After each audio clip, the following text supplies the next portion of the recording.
y reclusión de mujeres, las policías y las Fuerzas Armadas en México tienen la práctica habitual de someterlas a malos tratos, incluida la tortura y la violencia sexual. Esto es parte de las conclusiones del informe Sobrevivir a la muerte, tortura de mujeres por policías y Fuerzas Armadas en México, elaborado por Amnistía Internacional, el cual analiza 100 casos de reclusas en prisiones federales, quienes denuncian tortura y otras formas de violencia durante su arresto e interrogatorio a manos de cuerpos de seguridad. En el estudio, para hablar de este informe, se encuentra Mariano Machain, él es investigador de Amnistía Internacional.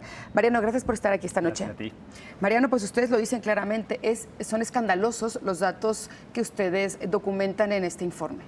Así es, nosotros en Amnistía Internacional hemos recibido 100 denuncias de tortura y otras formas de maltrato provenientes de mujeres mexicanas. Todo esto en el contexto del combate contra la delincuencia organizada en México y en el contexto siempre de autoridades que intentan obtener confesiones de estas mujeres sobre serios delitos. Las mujeres nos relataron todo tipo de violencia y de agresión. 72 de estas mujeres relataron agresión sexual. Y 33 relataron violación sexual como forma de tortura. Esto consideramos es un escándalo tanto a nivel nacional o internacional. O sea, de un total de 100 casos que son solamente los que pudieron analizar, es decir, no estamos hablando tampoco del total, pero de estos 100 casos, 32 mujeres dijeron... 33 mujeres dijeron nos violaron cuando nos detuvieron o en el camino o llegando al centro de detención. Así es, y por eso nos preocupa especialmente el factor de género, el hecho de que estas personas, estas víctimas de tortura son mujeres y cómo la violencia sexual parece hacer un blanco especial en la mujer mexicana en este caso.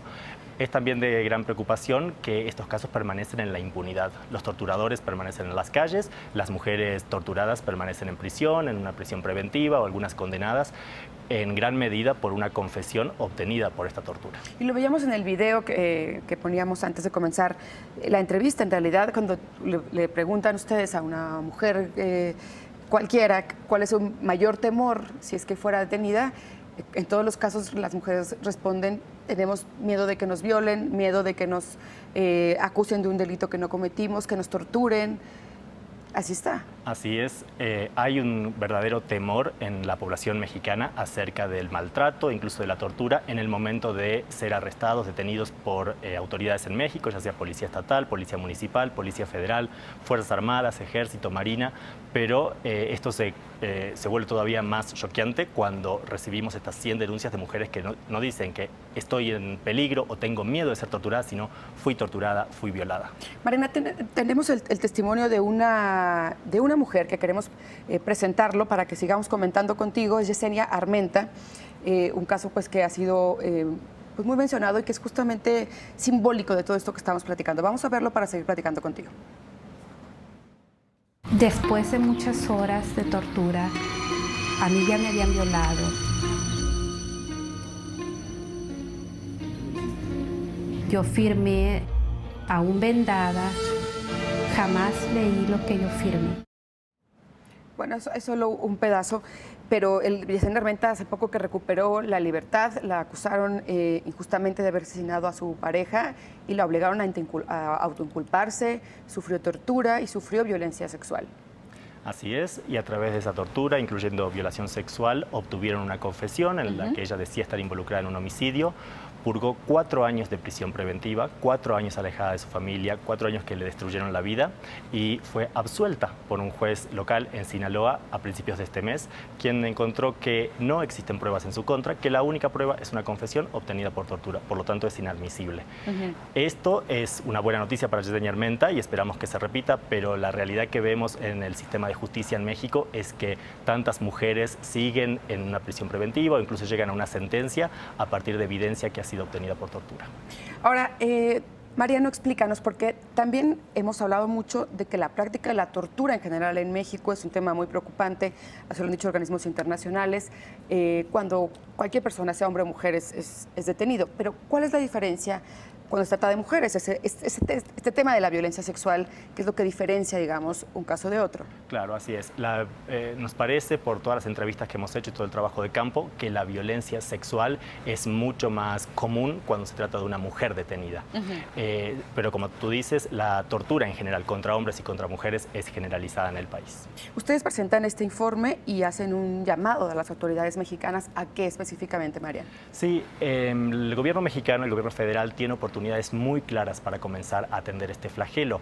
En septiembre del año pasado, el secretario de Gobernación, Miguel Ángel Osorio Chong, estableció un mecanismo de seguimiento a casos de tortura sexual contra mujeres. Esto significa una instancia en la cual participa la Secretaría de Gobernación, pero también la Procuraduría General de la República, la Comisión Nacional de Derechos Humanos, el Poder Judicial, para revisar estos casos, revisar tantos casos que hay en el país de mujeres que denuncian tortura y tratar de determinar si las causas penales contra ellas están bien fundamentadas o están fundamentadas sobre evidencia ilegal y qué está pasando con la investigación en la tortura que estas mujeres están denunciando y tratar de destrabar los nudos de impunidad en tantos casos.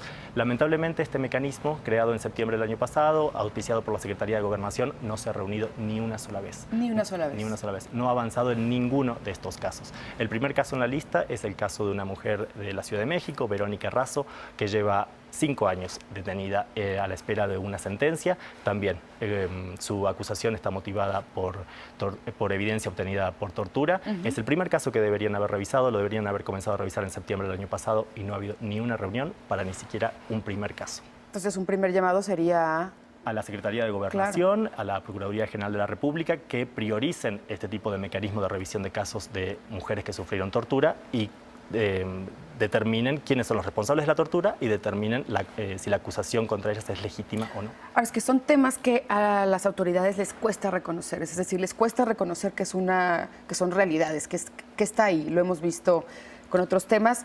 ¿Qué tan difícil les fue a ustedes hacer la investigación que los llevó a este informe? Recibimos respuestas mezcladas del gobierno federal mexicano. Algunos funcionarios nos pusieron todo tipo de obstáculos para que podamos llegar a mujeres en situación de detención. A poder hablar con las mujeres. A poder hablar, muchísimas limitaciones. Finalmente, algunas autoridades sí accedieron a permitirnos el ingreso al Centro Federal de Rehabilitación Social número 16 en Morelos, el único centro federal de detención femenil que hay en este momento en el país, pero el permiso que obtuvimos fue mucho más limitado de lo que habíamos solicitado y por lo tanto, si bien recibimos muchas más alegaciones que 100, pero pudimos documentar adecuadamente 100 de estas denuncias de tortura. Ahora, para ir terminando, Mariano, ¿qué encontraron, digamos, en cuanto al comportamiento de las distintas corporaciones policíacas en estos 100 casos que pudieron revisar? Estos 100 casos fueron cometidos por... Bueno, y Fuerzas Armadas también. Así es, por policías municipales, policías estatales, la Policía Federal Mexicana, la Marina y el Ejército. ¿Todas? Sí, prácticamente todas las fuerzas que están en las calles realizando operativos de seguridad pública. Así que no hay distinción, lo vemos en patrones que se repiten en distintas fuerzas, que son totalmente lejanas de unas con otras, independientes unas con otras. Entonces, vemos tácticas similares en cuanto a los arrestos, en cuanto a la violencia sexual, la violación. Es una práctica realmente extendida, generalizada, persistente en el país. ¿En qué momento ocurren, digamos, estos abusos contra las mujeres? Según todas las entrevistas a las que pudimos acceder para realizar este informe y otro trabajo que venimos haciendo sobre la situación de tortura en México, la violencia, la tortura y otras formas de maltrato ocurren en el momento del arresto y en las horas siguientes al arresto hasta que la detenida o el detenido es puesto a disposición de un ministerio público, un agente del Ministerio Público. Todo esto para que cuando llega a ver a un agente del Ministerio Público esté más inclinada a firmar y aceptar prácticamente cualquier supuesta confesión que ponga delante de ella. A partir de ese momento ya no habría tanto riesgo de tortura según las denuncias que nosotros hemos recibido. Bien, Mariano, pues gracias por haber estado aquí esta noche. Decir también que estamos buscando al subsecretario de Derechos Humanos de la Secretaría de Gobernación, Roberto Campa, para conocer su opinión sobre este informe. Él está revisándolo antes de poder emitir una opinión, es lo que nos ha dicho. Pero muchas gracias por estar aquí, Mariano. Gracias, buenas noches. Buenas noches. Nos despedimos, nos vamos con música. Este es el nuevo video de The Strokes.